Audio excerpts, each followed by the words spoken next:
Hi, welcome to a brand new episode of Unfiltered. And guess what, guys? We're back bigger and better than ever before. Yes. I know. Season 2. Season 2, guys. Season 2. And guess what? Our first episode for season 2, we will be tackling why should I get married? And with me, my co-host, Minister Randy Reed. How you doing, brother? And the lovely Kerry Ann Roden. Hello. Welcome back, everybody. Yeah, and so we want to get straight into it because, you know, this is a topic that a lot of unmarried people, they have been struggling with. Why should I get married? Is there any benefits in me getting married? True. You know, is it still necessary for me to get married? So we want to head straight into it. And, you know, whilst we're doing what we're doing, feel free to comment and, you know, leave your thoughts. So, guys. Yes. Why should somebody that is young and have basically everything going for them, maybe they're not even that successful, but why should they be sold on getting married? Randy? I think there are several reasons. Number one, marriage is something that God promotes. One of the very first things that he instituted was family. So we know that when we look at the way that God talks about the comparison between a wife and a husband and the parallel between that and the church, we know that it's something that God expects, or that God he expects for us to do. Now, from a very natural sense, if you want to establish a family, right, and we're talking about biblically now, you should do it in the confinement of a marriage. So there are many reasons as to why. And also for me personally, I don't know about anybody else, I don't want to be alone. Single life is not for me. So, you know, there is obviously many benefits to being married. Yeah. I'm having somebody. I like how you stress benefits. There's great benefits to it. So, you know, all in all, it is a beautiful thing. And I think that all those who have the opportunity to experience it absolutely should. Carry on. Yes, sir. When I know you're a mother, and you know, when your daughter she is fully grown and she comes to you and say, "Mom, I know you and Dad have a good marriage, but why should I get married?" What's your response? What will you say to her? I honestly, I would hope that we did give her a good example as parents on, you know, some of the great benefits of being together and having that family unit together in the household that she grew up in. But again, I mean, I really do agree in the sense of having that companionship, having somebody that you can do life with, you know, in the confinement of being married, and you know, and having all of those great experiences to you know, somebody to do life with. I mean, there's nothing wrong with having somebody to do life with, and you know, and again, if we're speaking on the biblical sense, of course, you know, marriage is something that is required, and the biblical aspects of it all, that we should, you know, find a spouse, get married, and do this marriage thing. Is it really required for everybody? Because what if, you know, what about the ideology that says I can do bad all by myself? And, you know, if I can do this for myself, or if I can do that for myself, if I have stayed all these 25 years single and I'm successful, I've bought my own car, I've bought my own house, you know, I am good. I have money in the bank. I have finished a degree. I have a master's degree. You got it all. You have got it all. Why do I need to bring in somebody when I have already accomplished it? Because you're not getting married to just have somebody to accomplish these things with. Like, at the end of the day, when you're married, you can accomplish things together, and there's nothing wrong with coming into a marriage with things that you already did for yourself, or, you know, was able to accomplish for yourself. But so at the end of the day, of course, you can do bad all by yourself. So why not do it with somebody else? Yeah, it's a little bit more fun. But Kerry, outside of, and I'd throw it to you too, Randy.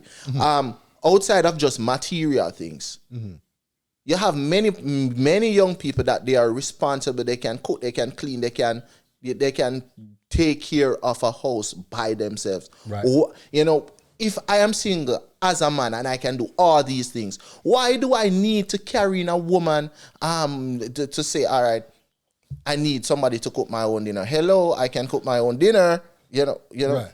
So I mean, this is unfiltered. So we'll talk real. No matter how many things you can do for yourself, there are some things that you just can't do for yourself. You can't, amen. You can't do everything for yourself. And I mean, all jokes aside, yes, there are those who feel as if they've accomplished everything. And I do think it does differ based off the gender. I think that men and women see marriage very differently. Mm-hmm. I think for some females, this is a very general statement, they almost see it as a goal, something to attain, something to achieve, where some men don't look at it that way. Yeah. All right. Women are a lot more desiring to get married, yep, where men sometimes have to be encouraged to be married. Definitely. Right. So I think I've never really met, I shouldn't say never, but very few females would say, I've got it all figured out, I'm good by myself. Especially if those who want to build a family, they understand. And we're talking about in the context of being in church. We know what you can do all kind of bad all by yourself outside the church. But we're saved people, so we're talking about in the church. Mm-hmm. For a female who wants to build a family, she knows it's going to require a husband. So there's always that desire. Whereas as men, sometimes they can be the ones to kind of prolong it a little further. But the Bible tells us to be fruitful and multiply. But to that point, though, why you think that is, though? Why men are more relaxed in terms of their approach to marriage and versus women that, it's a goal, or sometimes it seems as if it's a life mission. Right. Why you think that is, though? There are many reasons, and we have time, so we can talk about it. We have time. So go ahead, Karen. Go ahead. I also feel, though, and not to shade men or whatever, but at the end of the day, and I mean, and coming back from the perspective of when I was single, guys were pretty much doing whatever they want, getting whatever they want. So at the end of the day, and I mean, of course, girls are giving it up just the same. But at the end of the day, there's that saying, which we know now is wrong. Why would you can have your cake and eat it too, which is have your cake and eat it. However, so with that mindset, I know that a lot of guys were out there just, they were just doing their thing or whatever. What's the point of getting married if girls are already giving it up? If that's one of the reasons why, you should really find a companion and, and all of these things. So girls were already giving it up. What's the point of, and then they're going out there and getting it from unsaved girls. So the poor little girls in church that was there sitting there waiting patiently, waiting to get this great husband. They can't because guys are just out there just doing whatever they want, not even having the mindset of thinking that they should prepare themselves or get married or to get married. Yeah, and I think there are many reasons why we're speaking about men, young men in church, as to why they may not feel that urge, and some of them are justified. Think about where we live in the Greater Toronto area and the cost of living, and these are conversations I've had with young brothers who are just not in a financial position to take up anybody's daughter. Facts. Right? I've got two young girls. And you'd want, and you have a daughter yourself, and so do you, Carrie Ann. You'd want to know that a young man that comes along and takes up your daughter is at least able to provide the basics for her. But that won't always be the case, though. It won't. But the reality is, and I think that for those of us who live in the Greater Toronto area, we're in a very unique position, right, in which the cost of living is absolutely ridiculous. Yeah. Yes, it's gone up all around the world, but what we experience here is just can't compare to other places. So I was having a real conversation with somebody, and I was saying to them, look, between engagement ring, right, and if you, even at the lowest end, right, even at the lowest end between engagement ring. Nowadays, you're getting married, you have to go hire a big photographer. You need helicopter, lions, tigers, and bears, everything just for the engagement, right? Then you're talking about, okay, a wedding, even at the bare minimum city hall type of thing is going to cost you a couple $1,000. Now we're looking at, okay, where are you going to live? Plus a housing crisis. Right. So now we're talking about, okay, if you're blessed to be in a position to buy a house, then great. But if you're not, we're talking about first and last rent. right? Which is what's rent now? I don't know, $3,000 for a 2 bedroom. So we're talking about we're talking about $6,000 just in rent. Now we're looking at furniture, right? We're talking about $5,000 for a proper bed set. So there's nothing wrong with the little hand-me-down. No, there's nothing wrong with it. But what I'm No, saying but is, listening to you though, Randy, right. I'm thinking to myself, if I was single right now, I was like, I'm good. Let's be very honest and real. It's if tough. you're picking up someone's daughter, now it does depend, and we spoke about this off air, that depending on what stage you are and age you are in life. Right? I got married at 25 years old. I was very young. We didn't have much going, and we built. Right. So it's different being married at 20 or getting married at 25 versus 40. The expectation is very different. No, but that's right? the issue. But I think though that's the issue that a lot of females because I've heard the conversations and that's the issue that they're having. They're saying that listen, females in church, they're saying we don't necessarily want a ready-made man that has everything. We are willing to build. So, for example, for a sister in church, she's willing to take up a man that has absolutely nothing, no home, no house, or no. But if he has the desire, the drive to achieve things, she's saying that that's good enough for her. She will build. Hey, let's go get married. And it goes to even me and you. You just mentioned it, Randy. And even Kerry, it might be the same situation where when we were getting married, I'm quite sure we didn't have, I was dirt poor in Jamaica. Right. And I said to myself, I don't know how it's gonna play out, but I'm gonna get married. Right. And that's the thing. Go ahead. I feel that we should also try to learn for young unmarried people out there, try to learn to trust the process. Because at the end of the day, you will not necessarily start off in the grand of it all. We all had to start somewhere. Marlon and I started after we got married, we lived with family in a bedroom until we decided to and we moved out and we went to a basement. But I know he had drive and he had goals, and I felt like at the end of the day, wherever we'll reach, it's going to be between for us. We're doing it together, right? So, and I was 20 something when I up in the higher 20s when we got married. But at the end of the day, we started off with nothing. I think within a couple months he ended up losing his job. And so many things change within that time frame, within a year of us being married. But at the end of the day, it's really that drive. You're not going to pick up somebody worthless and he's just not willing to do anything. But I feel like there's nothing wrong with having a little wedding inside of pastor's office. No, nothing wrong. Because you're not doing it for people. Hold on. I'm not being hypocritical. Why do you think I'm being hypocritical? Because I know women, you'll always hear that from a woman. But when it comes down to it, she don't really want that. Okay, you don't. Okay, all right. First of all, I'm just saying, if you're dating somebody and you guys are at the place where you decide that, okay, we want to get married because we want to start our life together, are you going to make because of a big wedding that's going to stop you? There's nothing wrong with starting small, and then when you guys have the money, then you give her the wedding that she was dreaming of. Let me correct something quickly. I'm in full agreement with you. What I'm saying is, when you're talking to some young brothers, these are some of the reasons why they're saying, I'm just not in a position at all. So I'm in agreement with you, because as you just alluded to, we started off with nothing and God has blessed us. So that's how, I think that's probably why we're having these kind of conversations, to encourage young brothers that you don't have to have it all together.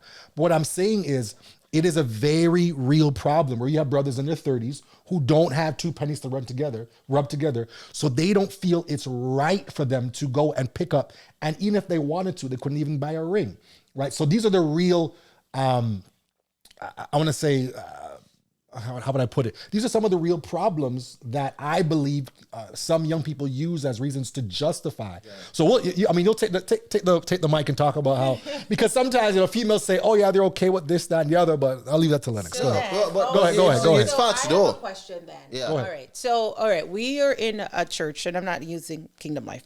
We're in church, and as a group of people that are in church, there's a bunch of young people, right? At the end of the day, you see them all getting to a certain age. Sometimes we know who's dating who's not dating, all of these situations. Right. When does the church step in to pull all these little young people, young men, young women together, whether in separate conversation or together, and say, what are your intentions? Where does the church step in to help these young people get to a mindset? Because I feel like there's so many things that's clouding or judgment on being ready and being prepared. And the thing about it is that if everybody's having a separate conversation, so you and your boys are having a little conversation on why you're not going to ask that chick to marry you, and the girls are having their little conversation, but everybody's having a separate conversation. At the end of the day, nobody's getting together to figure out how to get to the place that you want to get to, unless you really don't want to get married. If you don't want to get married, then you leave these young ladies alone, or leave these men alone, and you go about your business. You said my desire is not to get married, whatever. But I feel like at what point does the church step in also to help guide these young or single? I would stop saying young, because there's older people who aren't married, these single people to get to a place of preparedness. Right. I think that's an interesting question, because I don't think I think the church would have already done its job, preaching sound, solid doctrine, having various youth programs, where young people can get together and socialize and talk to each other, for the church to actually do something, step in for, because you don't know why people don't get married, because we could that's the conversation that needs to be had. So here's where I slightly disagree with you, Lennox, in the sense that I believe that from a cultural standpoint, and I think we spoke about this on a previous episode, because when you look at other churches or other denominations, specifically the predominantly Caucasian UPCs, you don't find a bunch of single 30-year-old brothers. It is rare. You walk into any white UPC church, you are not going to find. That's cultural. No, but you know why? No, you know why? Go ahead. I mean, I tell you why. And we can use that as an example, because right across North America, it's a known fact that if I'm black and you're white and we apply for the same job, chances are you might get the job over me. So you find that their economical status is way different than our black single man. It's easier for a white single guy to get a job than a black single guy with the same. And we won't disagree what I'm saying is that trickles down into a mentality that, I don't have everything that I need to get married now, so I can't get married. It's easier and generational wealth is bro. Me and you and our parents might have came to Canada and struggle. There's not a lot of wealth to pass on there. If you check predominantly people in UPC, whites in UPC, they have some level of generational wealth that would have been handed down. We just spoke about how we don't have to have it all. Exactly. To get married. So we're kind of, all right, so let me, I hear what you're saying. I hear what you're saying 100%. And I agree that the social economical state is a contributing factor. However, where I start off with the UPC is that when it comes to family and marriage, that is embedded in them from early. They know the expectation is you're not going to be running around church 30 years old in ministry. Well, that church is different though, bro. But that's what I'm saying. That's what I'm saying. I'm saying culturally, we have not set that expectation, right? Where at some point, and I'm not getting on anybody, but at some point, let me say it this way. Do you know that in many UPC churches, they encourage dating? They encourage dating. Ask you, they encourage dating. While we go around and tell people, no, we will say, oh, the number of times I've heard pastors and preachers, we don't date in the church. I'm saying, so what are the young people doing? So they're doing it, but right. So in the UPC circle, they actually embrace it, right? Because they understand if they want these young people to get married, let's create an environment in which they can get to know each other.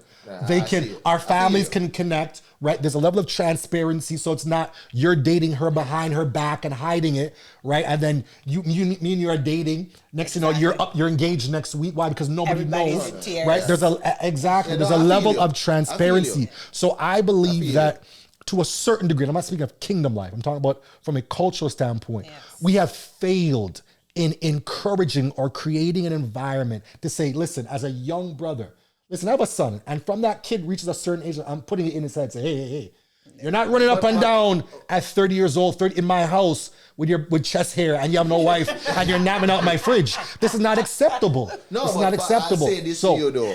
I say this to you though, bro. I don't feel like chest hair. I feel you. And let me say this with my chest. But I feel you. I do.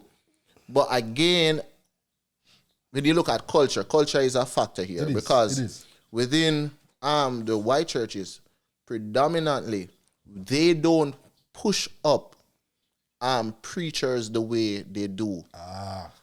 In black churches, preachers are celebrated and pushed up and looked upon, as if they're on another level. And so you find sisters looking on, seeing how men of God, they're treated and how they're looked upon, and how you find that a lot of this affect a lot of sisters and their expectation of what. So you find that I've grown up in church, and this is a fact.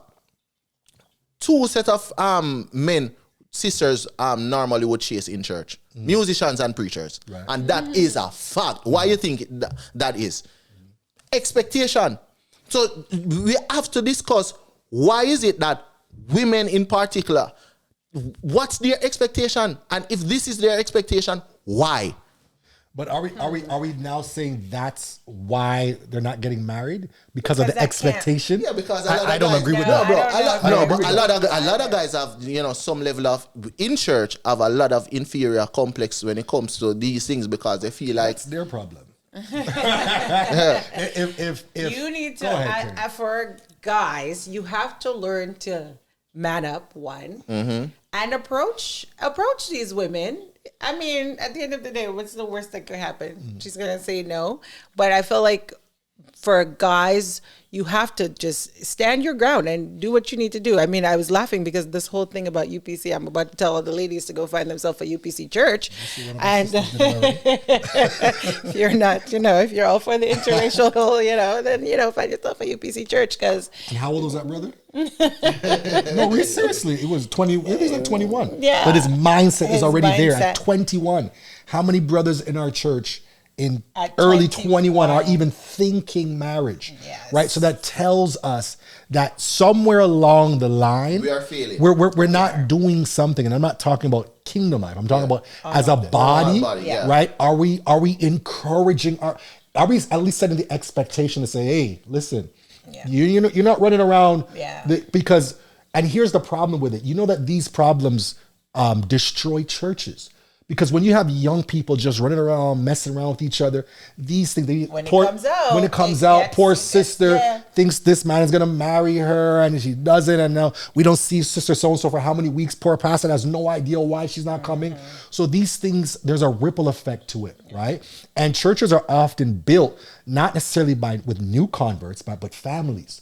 So if we want to ensure that the church continues to grow, we have to encourage families, and young people need to know that this is, I think it's almost like we're afraid to let it know that this is an expectation. We do it as a joke. Yeah, because right? You see a young person, you're like, hey, how come you're not married yet? It's not a joke. No, it's not a joke. And I think we take it as a joke. I feel like because the church don't want that responsibility where if the marriage fails, it comes right back on them. Okay, so but the thing about it is nobody's forcing you to Encouraging. to pick a specific person. If you are already dating and you like somebody in church or not, or specific that church, whatever. If you're dating within the church circle or whatever, then you need to get to that place where, especially if you have, say, you have a pastor that you see that this pastor is married, he's, setting a good example.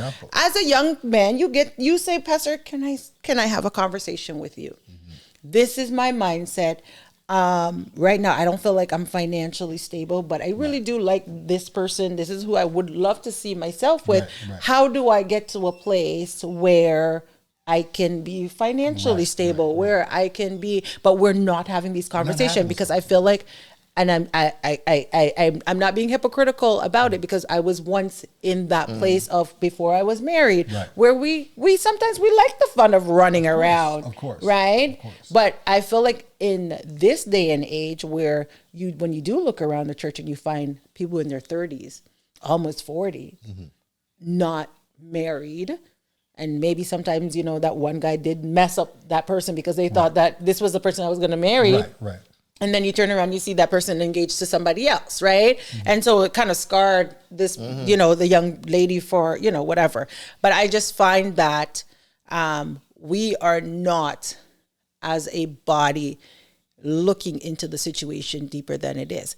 And really pulling them up and saying, listen, but it's time for you to put your life together. We spend so much time telling females to make sure you're ready. Make sure you can cook. Make sure you can clean. Make sure you can do all these things. Otherwise, you can't find a man, right? All the emphasis on the female. Yep.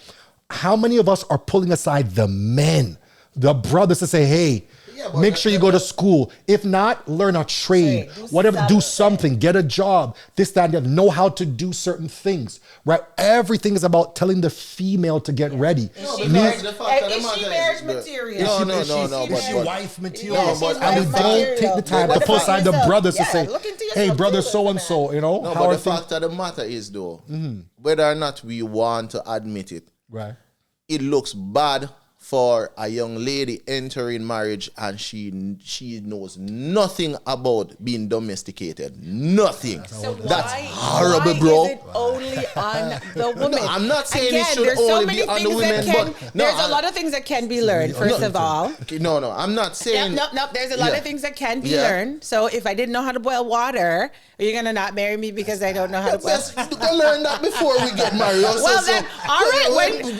At some point in time, I'm gonna learn how to boil water. But I feel like at the end of the day, but why do you at some point in time? What it should be after we get married? But I don't have to do it after we get married. I'm saying we still have time. Right? We still have time. So if you get to know a young lady or whatever, and I don't like that stigma of, she needs to know how to learn how to cook, clean, and take care of children or whatever this. What do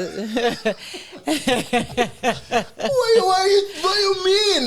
But I mean, so when we get married, who is going to cook? Like, I'm working, you're working, and you are telling me every day I come home, I have to cook? Or every day we either McDonald's, Burger King, or KFC. That is not what I'm saying. There's so many things that you can learn, and I'm not saying that women shouldn't know how to do things. We're just saying that there is that stigma that's out there that a woman if she don't know if to do this and that. We don't have to say it's cook, clean, and thing, because at the end of the day, we should be cooking, we should be cleaning, and we should be able to do the laundry. So are you only marrying me because I know how to? I need to cook, clean, and no, that's not what I'm saying. No, that's not what I'm saying. What I'm saying is that it is a house thing. But what I'm saying is that at the end of the day, you must be able to run a house as a woman. You must be able to cook. You must be able to clean. You must be able to look after the kids. You know how much times I've seen women don't even recognize that their baby's nose running up and down is snotty, and they not even to wipe the baby's nose. So it's like you're just see it and didn't know how to do it. No, what I'm saying is that there is just this lack of importance when it comes to being domesticated, running a house, being proactive. It's almost as if there's no emphasis being placed on that nowadays. What do you mean we're gonna get married and you don't know how to prepare a proper breakfast for me? So you want me to live at Tim Hortons? There is nothing wrong with a double and a bagel. I'm joking. And I 100% get that. Okay, so if the woman, okay, all right. So there's girls out there that can cook like nobody's business. Single as a hit record. And single as a what? As a hit record. What he just said, right? Okay, so all right. So let's say that there's lots of single girls out there that actually does fit the criteria. Right. What is the problem then? I don't know if a woman that exists. So okay, then speak. Okay, you see how you was like, dragging the women? Do you see how you were dragging the women? But I'm saying now, if she there, I can tell you, I know girls out there that are single and they know how to throw down in the kitchen. Yeah. They know how to cook, clean, and do it all. Where are the men? But being domesticated is not just the only characteristic of a good wife. Maybe she can cook and clean and she can throw down in the household, but her attitude is rotten. So all right. Hold on. But do you see that even in our conversation, we haven't even mentioned the characteristics of a man? Thank you very much. And I'm not disagreeing with you at all that there are certain things as a female that you should have or bring to the table. But you see, we can talk for an hour easily about all the things a woman should do before you, and we just neglect. Because we have brothers that can't change a tire. No, but what does the Bible say about a man's role, though? What does the Bible says? I'm not disagreeing with you. Right? Sorry, I don't interject. No. What I'm saying is that I'm not disagreeing. The Bible places emphasis on a man being able to provide. Mm-hmm. And the Bible speaks about a woman that buildeth her house. Right. There's two distinct roles right there.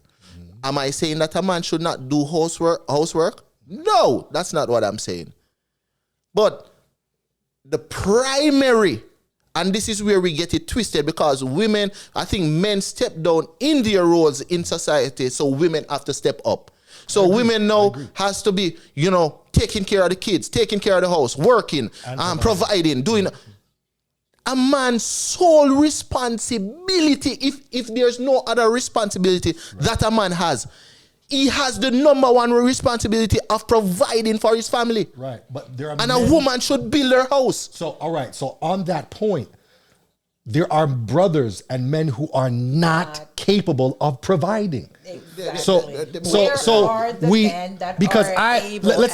let's talk real. Let's talk numbers. Let's look at the church circle. The ratio is probably one brother to at least 10 females. Imagine. That's you're why telling me you at least. That's why the female have to step her game right? up. Okay, and then out of those 10 so out of the females, 10, all right, at least 5 of them are domesticated. Exactly. Come on, let's be real. Out of the 10, at least 5 can cook and clean. Still can't find somebody out of that. The excuse that there aren't any woman, and again, if you seek, let me make this very clear, if you seek a domesticated woman, because not every man cares about those things. That's true. To each his own. All right, not every man cares about those things. Until he comes home one day hungry. No, but remember that we're in Canada. Some of these younger people, they have no problem Uber eating 5 days a week. I'm not okay with that, but there are young people who are okay with that. So not everyone really seeks a domesticated woman, right? That's not everyone's desire necessarily. There are women who can't cook, but the man cooks. I know relationships where in marriages and it works for them. Right, I can cook, but my husband cooks. I wasn't talking about you. But if we're saying then, if we're gonna say the excuse that the reason why men or brothers aren't getting married is because there aren't enough females Who are that are domesticated. That's nonsense to me. Because I don't believe that. I'm not saying that that's the only reason, but that's a contributing factor. I think it's an excuse for a lot of brothers. Excuse. Because if you desire to listen to me, if you're a single brother in this day and age, you can pick and choose. You want tall, slim, big. You can. It's literally like a buffet. You can choose what you want. What is it? Burger King? Have it your way. You can have it. You can choose. I'm loving it. Sue's have it your ways. I don't know. Anyways, that's beside the point. Yeah. But so the idea that there's not enough quality. Let me not use domesticated. That might trigger some people. I know I am triggered. Quality females, and that's the reason why these brothers are not. I have a hard time now. I've had some very real conversations with some brothers, some young brothers, and they've said to me, "Man, listen to me. It's hard out here because some of these females are just." They have high expectations. Not even just that, but as you alluded to, let me put the blame on you. Some of them are having their cake and eating it too. So they're like, well, if you're just giving it to Tom, Dick, and Harry, there's no reason for me now to commit to you. There's a lot of brothers who say that. That it's just it's the wild west out there. So it's like, hey, they don't want to pick up somebody and I'm not saying I'm going by what people have told me. Some of the young brothers have said, right? But I do believe wholeheartedly, if you desire as a young man to get married, you cannot convince me there's no sisters out there in the church. Between Canada, Jamaica, US, there are countless. You will. Sure. And that's the thing is that, I think back in the day too, where people used to you go and visit churches and you find and see, you know what I mean? So many of our marriages now is like, oh, I met this person at this church or, you know what I mean? I know the atmosphere is different nowadays. I feel like now they're bringing back concerts or different little things that, you can now, go back out and start meeting people. Not like before where, everybody had a convention, you ran there and you went there and you end up meeting people, right? So those are like very great forms of meeting like other single people. But at the end of the day, you have the ability, single people have the ability to go out and meet other single people and get to know that person and get to a place and don't waste their time. I hear a lot of females saying that they're not being approached, and I find that a lot of these guys, they are cowards. Like if you see a girl and she's beautiful and you like her, like you stay aside and you just look at her, coming up, Randy. Yo, we have to make a step. We make a step and I see you looking at me. I can tell by your eyes that you're feeling me. I'm saying, you see what I'm saying? These guys are cowards. They look and look and look without making a step. I do think that, you see, social media has played a role in that. And you see these things called cell phones. Because I have five younger brothers. And I realized, even talking to my younger brother, they don't know how to communicate. Everything is text. So even how we may have had that courage to just go up to a female and say, hey, how are you doing? My name is Randy. What church do you go? Whatever the conversation looked like. A lot of them hide behind their cell phones. So now when it's that face-to-face interaction, a lot of young people shy away from that. Right? It's almost unfamiliar to them. So I think that, and I'm not making an excuse, I agree with you that there is it's a very different generation where some of these brothers don't have that level of confidence that maybe some of us once had.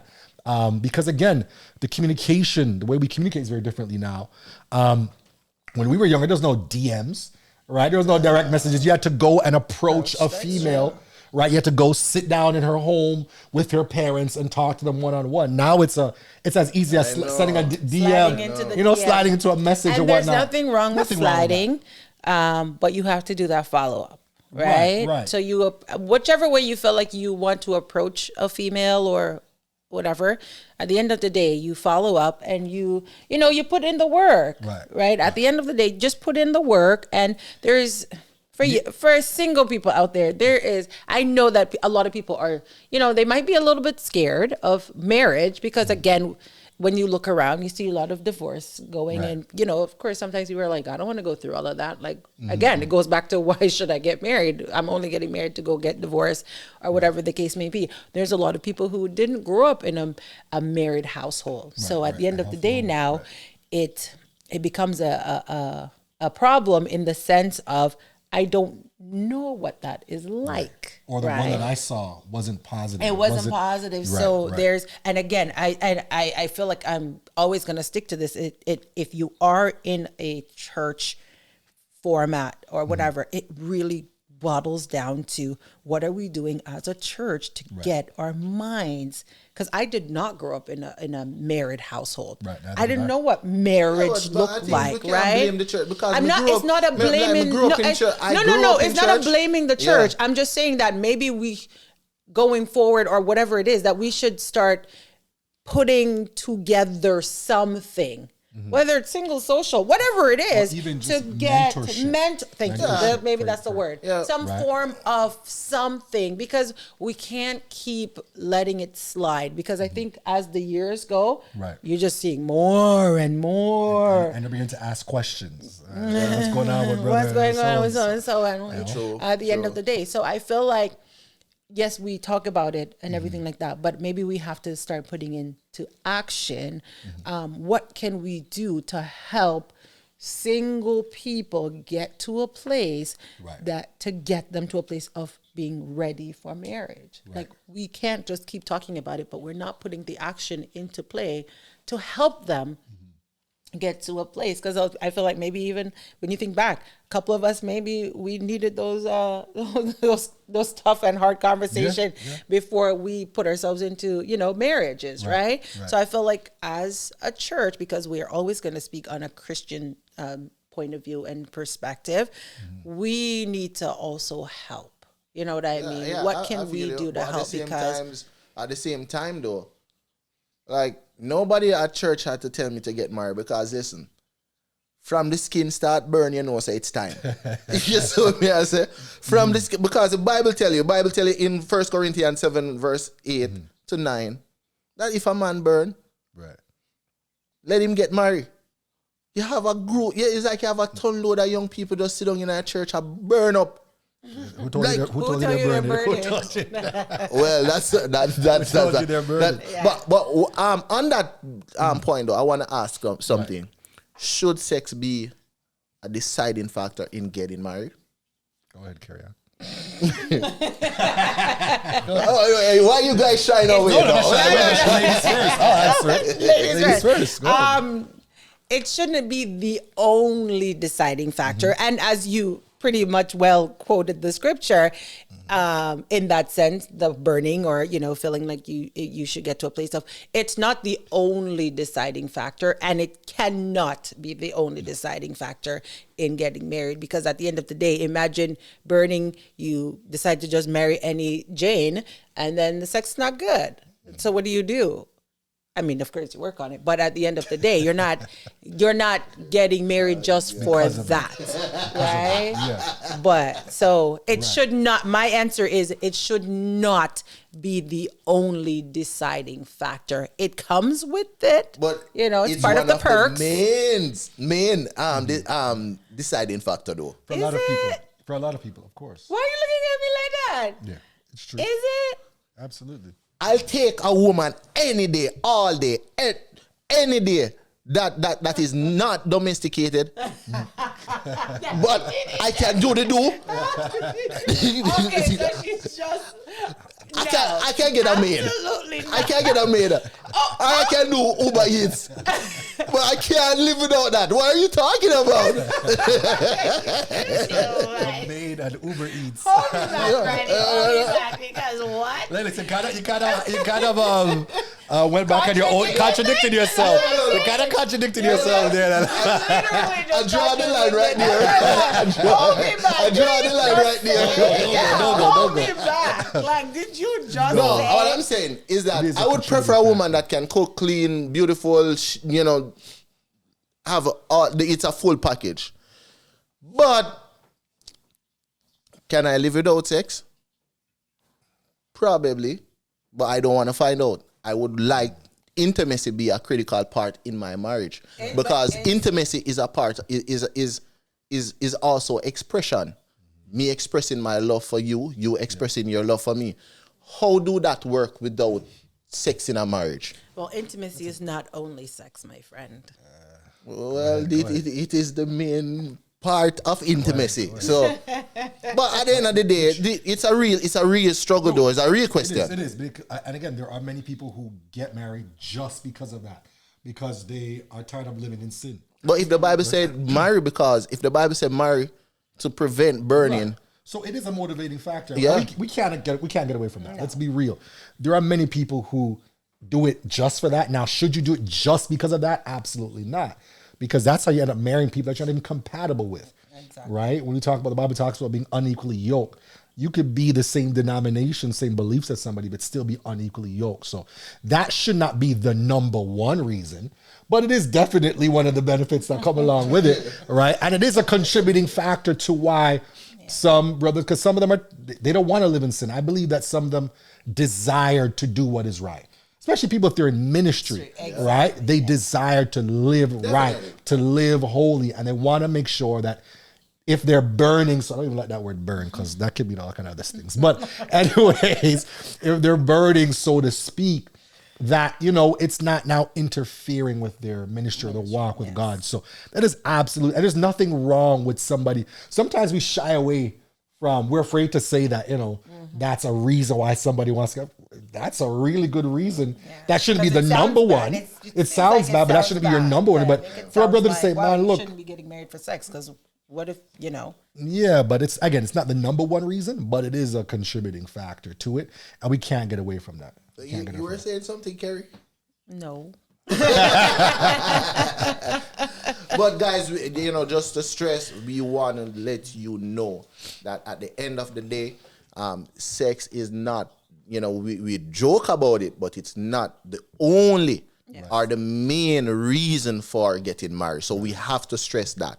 At the end of the day, we talk about real love. We talk about love that is patient, love that is kind.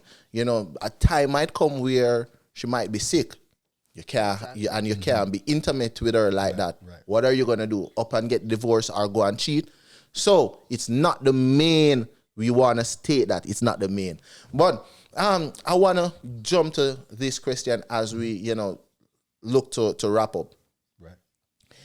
Is there or should there be a set bar or expectation by which a single man or a single woman choose a spouse? Is there a set bar by which a single man or a single woman choose a spouse? So you're talking about expectation now. Expectation. You want to go first? You want to go first? I don't have I believe that everyone should have expectation. If you don't know what you stand for, you'll fall for anything. Mm-hmm. So there is nothing wrong with having expectation. I often, when I talk to singles, I often say, figure out what your non-negotiables are, which are expectations. So a non-negotiable or a bar, as you alluded to, should be somewhat of the same faith, right? To me, at least, that is a value, because if you're Christian, he's Muslim, now you got a problem. So there's nothing wrong with somebody saying, I want someone who is of the same faith, the same belief as me. That is an expectation that should be non-negotiable. Now, I'm not necessarily saying they got to be apostolic. That's not, but it shouldn't be, you're Christian, they're Sikh. Or you're unequally yoked. You're going to have issues in your marriage. So there's nothing wrong with that. I also believe that people should have an idea of, okay, how many children do you want? Mm-hmm. Right? There's nothing wrong with a woman saying, I want to have a big family and 3-4 kids. Now, they have to understand that, not every man might want that. But I don't have a problem with expectations. Now, here is where expectations become a problem, is when your expectations are so high that absolutely nobody can reach it, can attain it. Because then you end up with females missing out on some great, no, I shouldn't say females or males, missing out on a great opportunity, all because he doesn't check off or she doesn't check off every box, right? And sometimes you think you know what you want, but you don't know what God wants for you. And you might want tall, dark, and handsome. Tall, dark, and handsome might raise your blood pressure every single day and drive you crazy. Right? There might be something else that God wants for you. You might want a preacher. And God might want to give you just a brother that, is in the media room, whatever the case may be, because God knows what's best for you. So although there's nothing wrong with having expectations, I think it's important for us to, as we are children of God, to seek the face of God and knowing, okay, this is what I want. But the Bible says the plans of a man's heart, there are many, but the counsel of God is what stands. So women, females, males should have a level of expectation while also leaving room for God to say, hey, this is what you want, but this is what's best for you. I want to throw this to Kerry, though. With what Randy just explained and what Randy just said. Should expectations then be set in stone where it cannot be changed, or it should not be compromised? No, I 100% believe that marriage is compromise at the end of the day. You don't like the word compromise? I feel like it is a compromise in the sense of when we are married, in that sense of compromise. But before you get to marriage, though, should it be set in stone? Should you compromise your standards or your expectation to get married? I don't like the word compromise.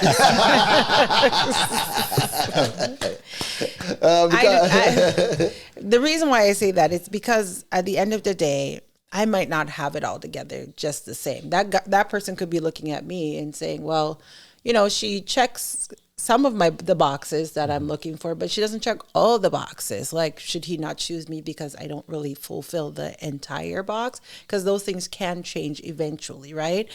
So lowering your standards in regards to faith, no, because then we know those things are automatic clash. Like, it's just an automatic clash in those situations because we've seen it so many times. So in certain situation or certain things, no, I don't think that it should be. But yes, when it comes to faith, I think that we need to be on the same page. All right, so let me ask you something. What if I like a tall, full body woman? And she has all the qualities. She's domesticated, she's smart, she's, I can be myself around her, I can have a conversation without pretending, she checks all the box, but I want a tall, full body woman, but she's tall and slim. Like, but then you're getting into just being, what's the word now? That's preference. Yeah, that's preference, and you're a little bit being vain, I would say, in that sense, because I want to talk about that. Vanity. Sorry, I don't want to go ahead. But yeah, so at the end of the day, I don't know. I just feel like, okay, when I was in my 20s and thinking about like the guys that I dated, or you know what I mean, or wanted, or preferred, or you know what I mean, like some of those guys, that's not who I end up dating, like, you know what I mean. So it truly is when God truly opens your eyes to that person that really does check the boxes that he knows that you need, then a lot of those things sometimes end up being, I mean, I know sometimes because we're very human in these things that we go back and we can dwell on the things that we will, but at the end of the day, I don't know, I just feel like at some point in time, your mindset, when you grow up, it changes, and you get to a place of realizing that just because you wanted a full body, but she's slim, but she's going to bring you joy. She's going to bring you peace. She's going to bring you happiness. Like, you can be happy with this person at the end of the day, right? Let me get to radicals. I want to say something, and I think sometimes we over-spiritualize things. And I want to be clear about, there's nothing wrong with having preference. I don't believe there's anything wrong with a single person saying, I prefer tall, dark, handsome, but you slim. might not necessarily get it. But here's all right. It's from a physical standpoint. Here's why I don't have a problem with someone saying, "This is what I like. This is what I'm attracted to." Yeah, because true. I don't subscribe to the notion that beauty is just on the inside. It's in the eyes of the beholder. In the eyes of the beholder. No, because listen, when I talk to people, I talk real. I talk real. I said, listen to me. Don't marry no woman that you don't look at and say listen to me. Yeah. Wow. You know what I'm saying? Yeah. Now things are going to change. Yes. Nevertheless, and you have to be okay with that. But if because sometimes we over spiritualize things. Oh, you want a praying woman, and you want yes, we want those things. But at the end of the night, you want to look at your wife and say, hey, you know what time it is, right? Yeah. So you don't want to wake up, roll over, and see her, and then just roll over back on the next side. So we don't want to get it. We can't. I don't want to get away from that because Yes. sometimes we tell people, and then two people get married, and there's no even physical attraction. There has Now to you be created a physical problem. attraction. So I say that to say there is nothing wrong with people having preference. Yes. To say this is what I'm attracted to. If you're attracted to as Lennox said, It's a full full body. body. Feed right? her. If you know, Get her into that place. no, but if you know that's what you're attracted. attracted to, and you're not attracted to slim, then don't pick up slim. Yeah. Because you're going to have problems. No, but the reason why I asked though, like, I used to look at it like from a spiritual standpoint until a young man said to me one day that, if I should choose something that I don't want, like for example, I want a full body woman, and I choose somebody that is slim just because it seems okay spiritually. Right. Then I'm gonna get married to her, and every full body woman that pass, my head will be going like this because you actually married something that you didn't want.